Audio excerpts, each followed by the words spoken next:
Hi everyone, quick video for today. I've got Toyota here, CHR. This is 2021, and today I'm going to show you how to connect your phone to the Bluetooth. So we're going to start the car.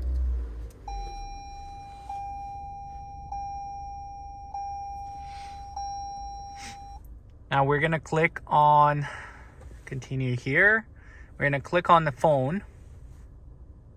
We'll ask, there are no Bluetooth devices. Would you like to add one? Yes.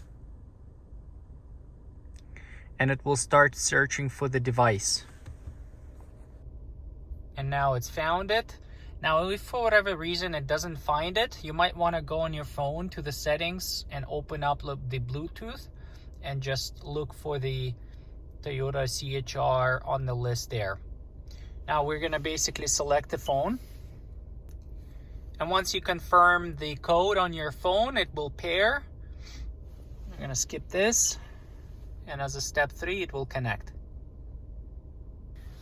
And that's it. Now your phone is connected. It's this easy. Thank you for watching. Bye.